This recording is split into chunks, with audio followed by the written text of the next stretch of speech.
Right, I would like to welcome everyone this evening to our program. My name is Laura Simmons, and I am the president of the Psi Upsilon chapter of Sigma. So, welcome to all members and guests. And we are recording the program this evening, and it will be posted on our YouTube channel, our chapter YouTube channel.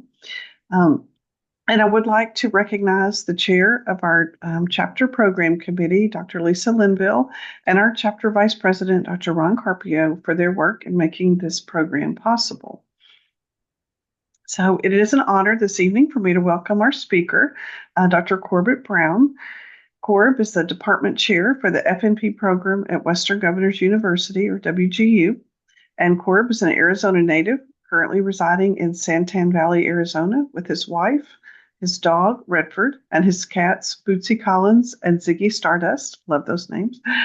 Corb has an AA degree from Mesa Community College, a BSN and MSN with the FNP from Arizona State University, a PhD from the University of Pennsylvania, and an MBA from the University of Utah. And while at WGU, Corbus led the curriculum development of one of the nation's first competency-based family nurse practitioner programs, is involved in the development of new innovative programs in nursing, and hopes to help WGU to continue to meet the educational needs of aspiring nurses and nurse practitioners for years to come. And when Vince's not spending time with his family or working, Corb enjoys reading, walking his dog, and watching basketball.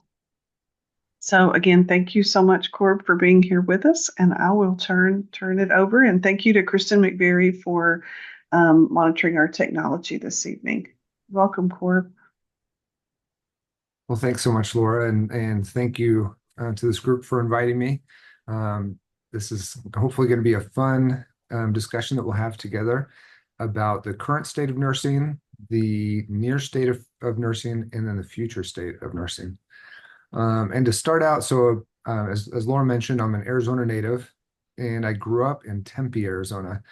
And just about a mile away from our house was the local high school that had the community pool. And so that was kind of our respite in the summer. We would grab our hooded towels and our flip-flops and make our way over to the community pool. And I think back in the day, it was like 25 cents and then 50 cents and then, up to 75 cents. But we'd go pay our fee and go swim. And at the pool, there was a high dive.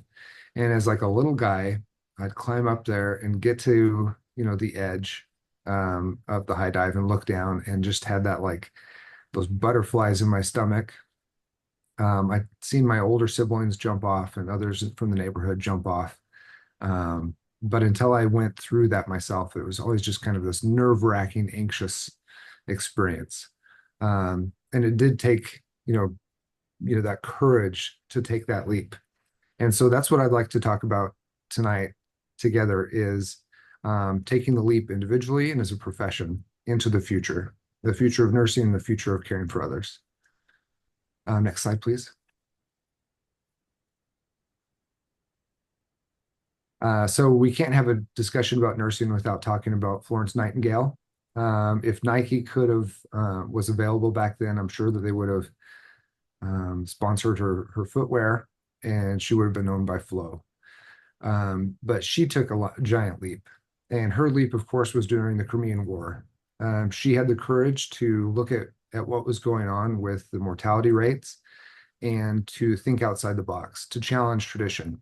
Maybe we shouldn't be taking dirty rags and bandages from one soldier and putting them on another soldier without disinfecting them. Maybe we should get clean air, and maybe we should make sure that the soldiers are nourished. So, her courage in challenging tradition and in looking to do things that are different was part of her leap. Of course, you can't talk about Florence Nightingale without talking about her leap kind of away from her social class. She was from kind of an upper class Victorian family, and she was willing to take the leap kind of down into the working classes and go serve humanity and dedicate her life to that. And so that was kind of the leap that Florence took on in her life and the impact that she made for her local, or as you could say, her time and the people that she served, and of course the impact that she had on nursing. Next slide, please. And just a side note, each one of those pictures were actually generated through AI. So we are all asked to make a jump, to make our own individual leaps. And sometimes that kind of change is just like me on the high dive as a young guy. Same size head, just think of like a body, maybe 25% of what its current size is, head same size. So jumping off that high dive, who knew what was going to take over? Was going to be the gravitational pull of my noggin, or would I go in feet first? Who knew? But it required a jump into the future. And like Van Halen says, it's up to us to, take a step away from that record machine and jump. Like we have to jump. We have to be willing to take a leap into the future, and embrace fears of the unknown, but drive innovation along the way. Next slide, please.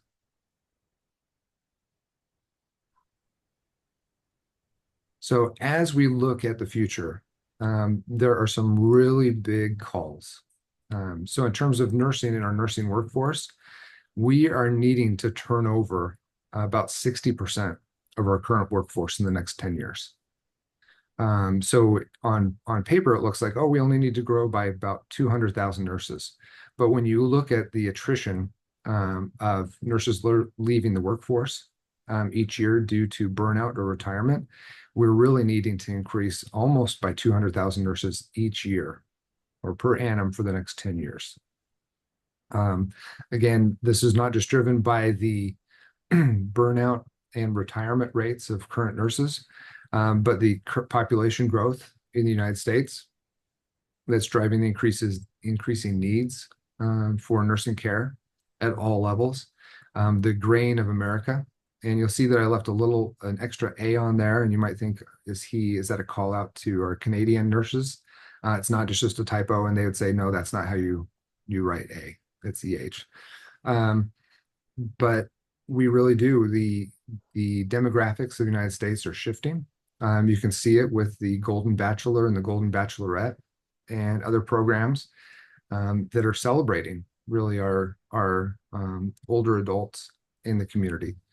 And we have fewer younger adults and even fewer youth and children. And so with the grain of America comes increased morbidity, more chronic disease, and more need for care, and thus an increased need for nurses. And not just an increased need for a raw number of nurses, but also each nurse to practice at the top of her or his scope of practice. Nurses moving into primary care, moving into community care, and not just the acute hospital care, in making sure that we're caring for and driving positive health outcomes for individuals and for communities. We've talked about nursing retirements, that every day in the United States between now and 2030, 10,000 baby boomers turn 65. And our nursing workforce is highly comprised of really strong performers of the baby boomer generation.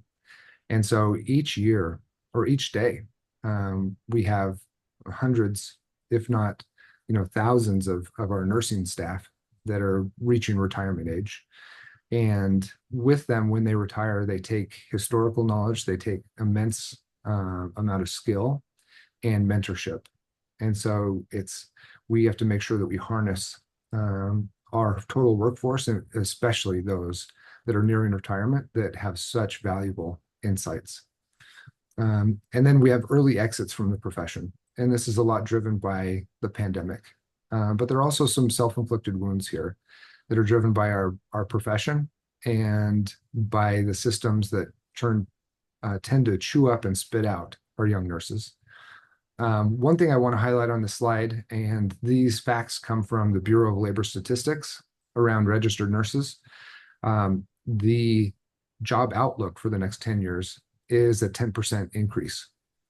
And to give you an idea, 4% is the general year-over-year increase for your kind of general professions. So nursing is growing at about 2% above what the natural growth rate would be. And when you look at a workforce of over 3 million, 2% is a lot of nurses. Next slide, please.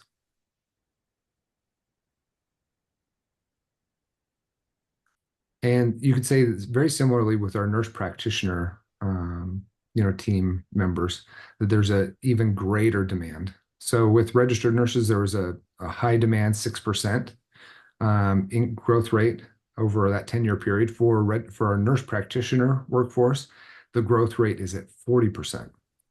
So just massive, massive increase that's needed. And again, this is kind of driven by the need for nurse practitioners to care for an aging and not just comorbidities among those of older age, but among all ages, driven by the obesity epidemic that is really high in the United States and actually spreading across the whole world.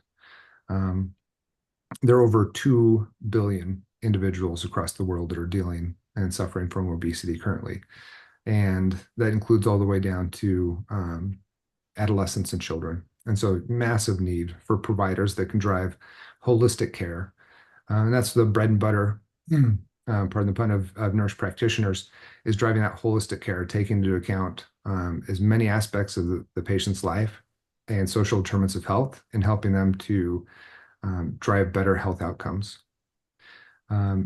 So in terms of our nurse practitioner workforce, so currently there are about a little over 385,000 nurse practitioners.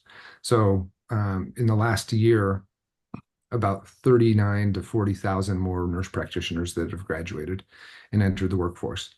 70% of nurse practitioners work as primary care providers, which is needed because fewer and fewer physicians are turning to primary care and instead choosing more lucrative and prestigious specialty practices.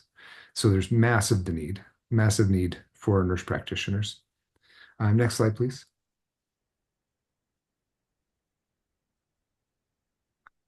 As we look at the demand and meeting the demand for nurses and nurse practitioners, and actually nurses at every level, so our nursing informaticists, our nursing educators, our leaders in nursing, there's a massive demand, but we are not currently across the board able to enroll all those that are academically prepared to have success in those programs.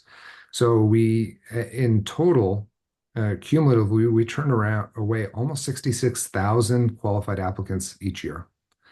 And that's because of some really significant constraints.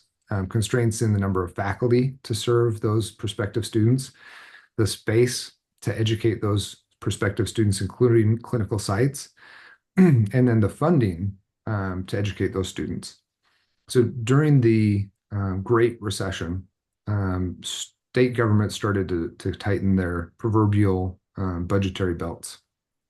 And a lot of the cuts were made in terms of our secondary education. And as universities funding was cut, schools of nursing funding was cut as well. And so there are some really significant restraints, and that funding has not been, by and large, replaced. And so significant restraints that are limiting our ability to, on one hand, meet the demand for new nurses, and on the other hand, to kind of build out this capacity. Another major thing, of course, in the recent past, and that we're still dealing with, is the COVID-19 pandemic. 100,000 plus nurses burned out during the pandemic and decided to leave the profession, that it would be better to do anything but nursing. By 2027, there are projected 800,000 more nurses that are intending to leave the profession due to burnout. And there are lots of factors. It's multifactorial. You have everything from personal determinants of kind of health to systemic. So hospital and other systems that treat nurses like replaceable cogs and will chew them up and spit them out. And then there's also the kind of self-inflicted issues within nursing, eating our own, not supporting nurses as we should in their career progression. So there are definitely areas where we can improve in you know opening up and these constraints. But let's talk about that. Let's go to the next slide, please.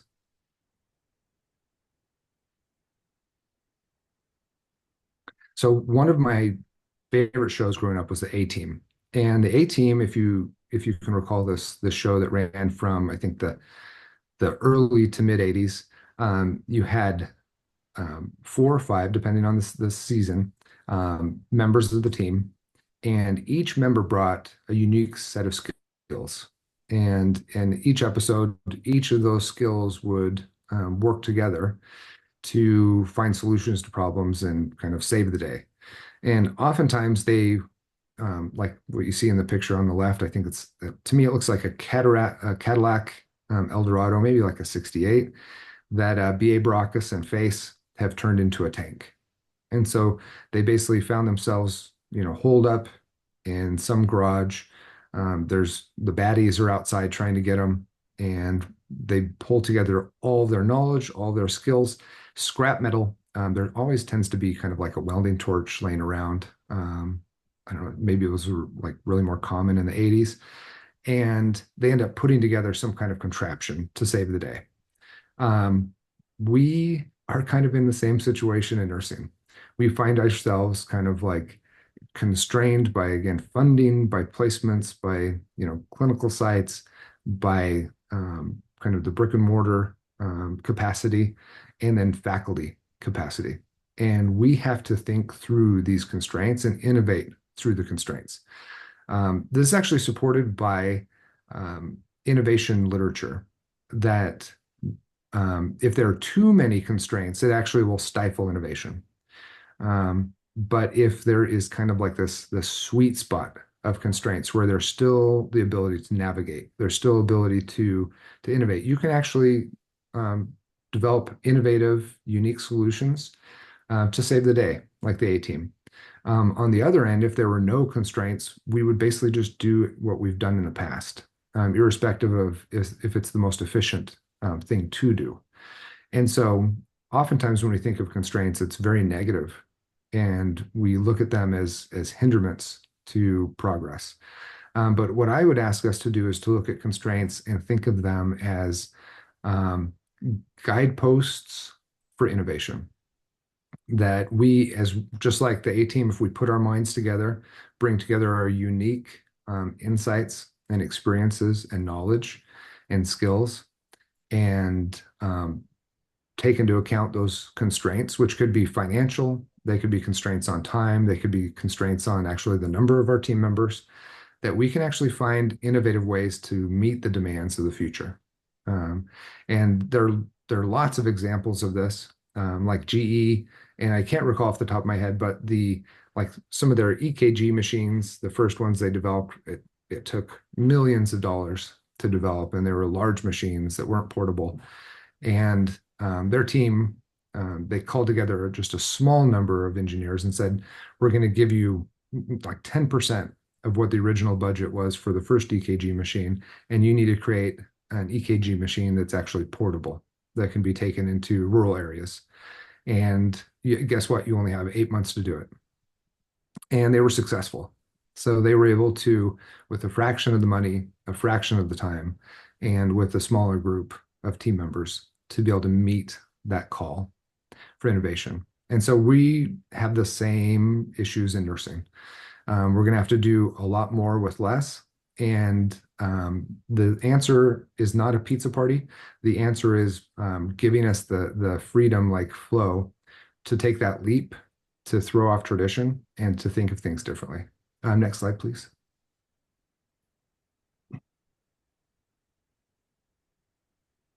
So speaking of kind of our faculty teams and the workforce, the current nursing faculty vacancy rate hovers right around 7.8%. So over 1,900 nursing faculty FTE remain unfilled across the United States. There seems to be kind of like a natural vacancy rate. So in real estate development, when they're looking at when they build a new apartment complex with 100 units, the natural vacancy rate tends to be 5%. With unemployment in the United States, the natural unemployment rate, where they say the economy's healthy, is at about 5%. So 5% tends to be kind of like this natural rate of kind of turnover and churn. And we're above that in nursing faculty vacancy. And the bad news is it's about to get a lot worse. So by the end of 2025, 33% of current faculty intend to retire. So that means over 7,700 additional faculty are about to move into well-earned retirement. They are, in many cases, are all-stars of the profession, those that have dedicated not just years, but decades to service of students, service of peers, service of the profession. And so they're going to be taking with them historical knowledge, skills, connections, so much. And so we have to take advantage of this. And again, just like with constraints, this can actually be a positive. And I don't mean that in any way negatively, again, because again, these are all stars. These are like the Michael Jordans of nursing that are about to retire.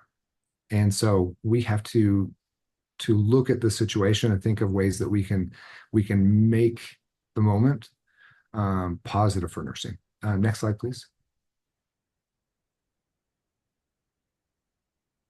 So as we look at this impending retirement cliff, where we're going to have 40% faculty vacancy rate, we can look for across science for potential models of how we can harness this moment to drive innovation.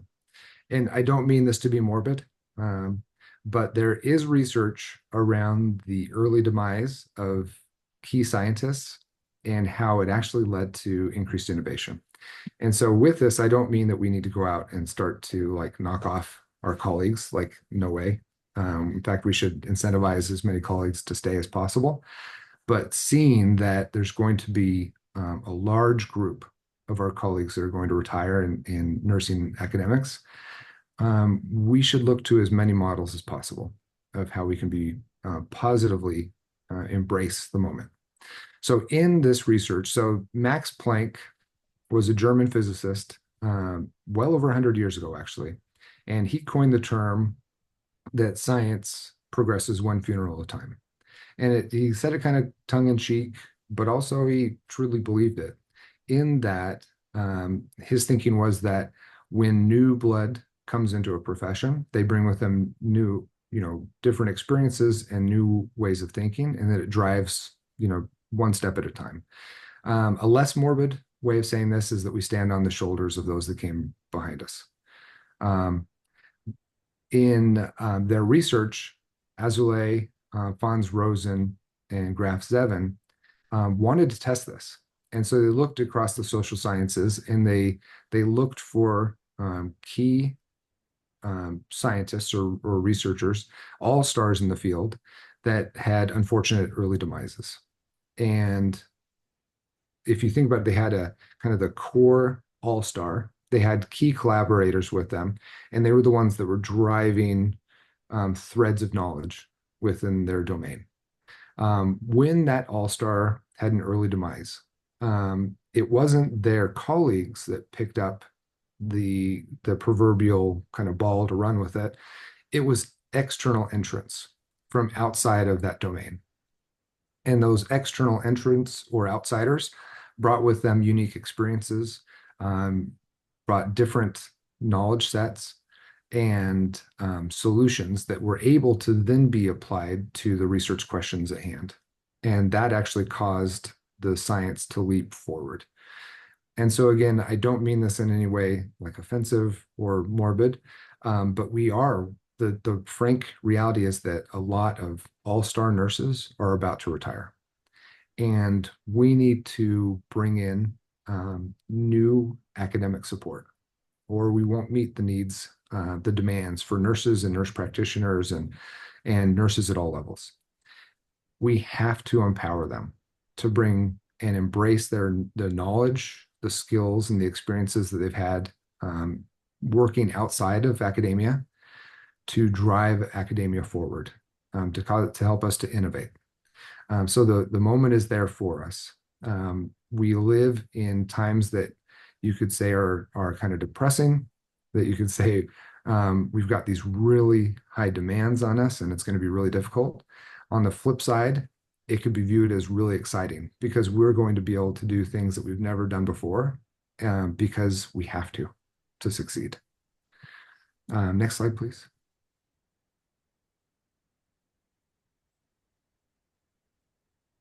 So here are my references. Feel free and explore the references. You can contact me at corbett.brown@wgu.edu. I'm happy to talk about any of the concepts we talked about tonight, and I'm happy to answer any questions that you might have right now.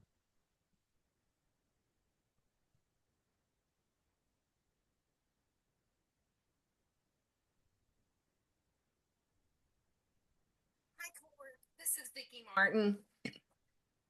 I am one of those that will be retiring in the next, 2, 3 years or so. And it's a very exciting time personally. But, I hear you. And it's the old saying of necessity is the mother of invention. I don't know if you mentioned that, but, that is so true that we have got to see past the old way of doing and the way we have always done. We have got to look past that, and it's just a really exciting time, I think, in nursing, to see that potential and for WGU and other programs to be on the cutting edge of that, and not to fear it, but to just embrace it and be excited about it.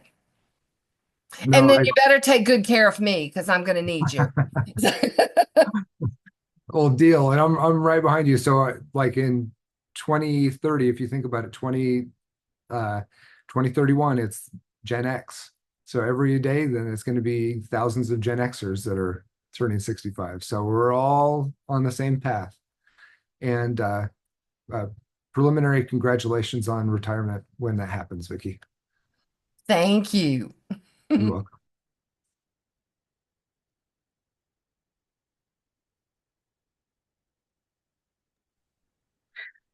And Corp had this is Laura, and again, you bring up some really interesting numbers and points. And I've been in nurse academia for a number of years, and we've been talking about these shortages for, I think, as long as I've been a nurse educator, and the things we bump up against, like pay and some other issues. It's how do we overcome those, and what do we do? Because completely agree, we need new people, we need new ideas, new ways of doing things, and nursing and education is growing so much. We look at like competency-based curriculums that we have, or concept-based curriculums, where I think we are looking at so many different ways to educate, but there are also a lot of barriers to getting nurse educators in, from the practice area. And I don't know that we have an answer to that this evening, but it's a big one. How do we recruit? How do we get people interested so that we can develop the nurse practitioners, the registered nurses, for the future? No, that's a great point. I think one of the reasons that nurses tend to be really good innovators is that we are rebels by nature.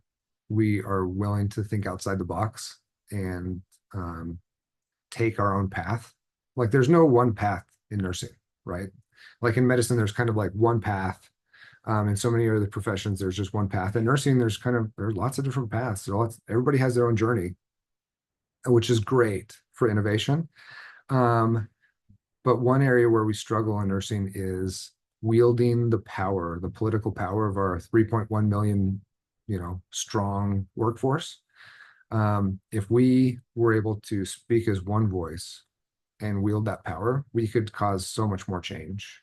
So it's about finding ways that we can unite and cause change.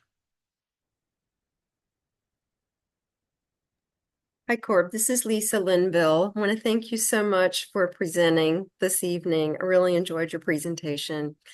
Well, thanks, Lisa. Teach a course, excuse me.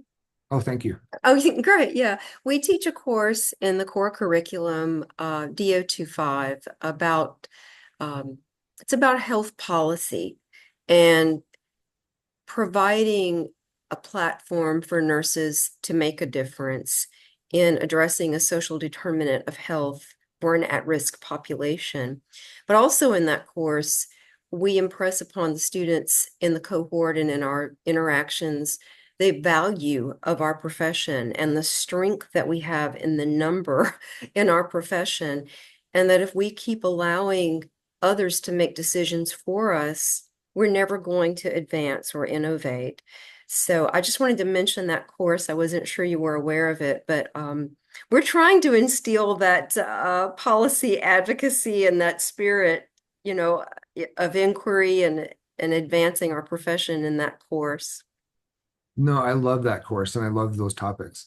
In a previous life, I taught a leadership and advocacy course and shifted the deliverable of the course away from like a 5-page paper that was more kind of self-centric about leadership skills to advocate pieces that were like literal. Like you had to write to a state legislator, you had to write an op-ed, you had to do something that actually led to change. And one of the students wrote an advocacy piece to a large church organization to change their physicals for young missionaries away from only physicians to include nurse practitioners and PAs, and like 100 different little things that actually, if you add them up, is like pretty massive, like massive change. So I'm with you. I think we are the most trusted. I think it's been 23 years now, 24 years that we've been voted by Gallup or by the population as the most trusted profession. And we really should. We have the ethics to go along with that trust. And we need to grab onto the financial, levers and take over as much as possible.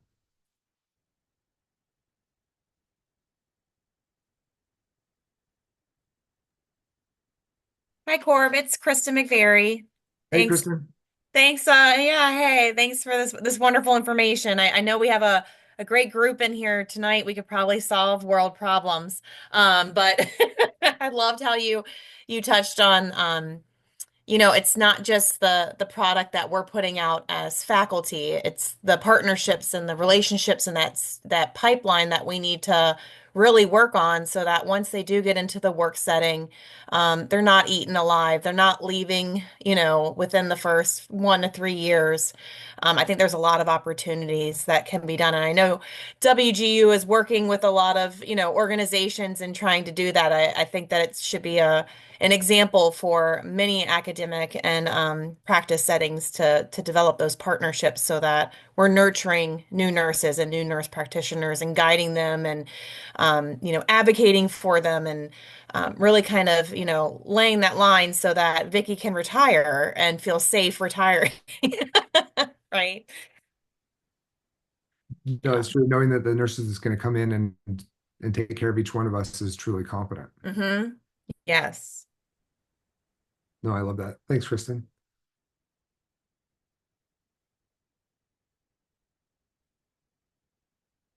Well, let me ask you all a question then. What should I have included in addition to this? What's a kind of burning need and what's something that's been on your mind that we should talk about for the future of nursing?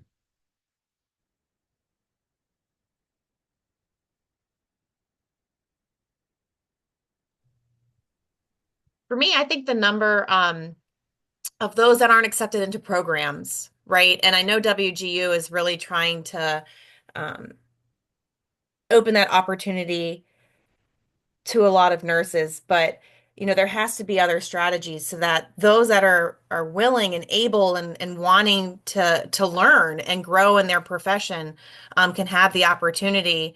And I know we don't see anything really happening with our faculty anytime soon that we're going to have this huge surge. So there has to be another option, right? Like, so not that you could have put it in there, but something to think about, strategies for us to start kind of thinking outside the box and how we can meet that demand so that we can produce, more nurses out there to contribute to the 3.2 million.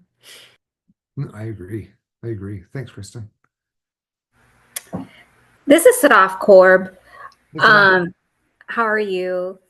Good. Great presentation. My feedback is I used to be a nurse leader, and the biggest thing that I saw when nurses left was the work hours. So a lot of people had family or elderly care that they had to take care of, and the 12 hours is a lot for them to do. So I think as you said, as the new generation comes, maybe looking at innovative strategies on how to, I guess, work-life balance or, ease the 12-hour burden, because that's what I've seen why people are leaving. Mm, no, I think that's a great call out, Sadaf. There is a nurse, and let's see if I can recall her name. It is, oh shoot, I'll find it and I'll send it on. She is doing a lot of work to drive that kind of change. And the change is also in empowering nurses to not be considered costs centers in hospitals, but to be viewed as revenue generators. Nurses are the only healthcare profession that doesn't have an NPI number. So that makes it really hard of course, for nurses to bill under their own license and NPI number. And it makes it really hard to track individual nurses and be able to reward nurses for quality of care. And that takes root, those decisions take root well over 100 years ago, as nursing went from in-home contract work to in-hospital work. And those that were developing the hospitals, the administrators and the physician owners at the time, looked for a way, a model that they could use that would help to decrease the competition between professions. So, frankly, to kind of decrease competition from nurses. And they found it in hotels where the room, the housekeeping was rolled up in the room rate. And so that's really the genesis of where dietary, housekeeping, nursing are all paid out of that room rate for the patient to be, hoteled or hospitalized. And so I hear what you're saying. We need to break away from these really onerous schedules and then also get to where we can be remunerated and recognized for the high quality that we do on an individual basis.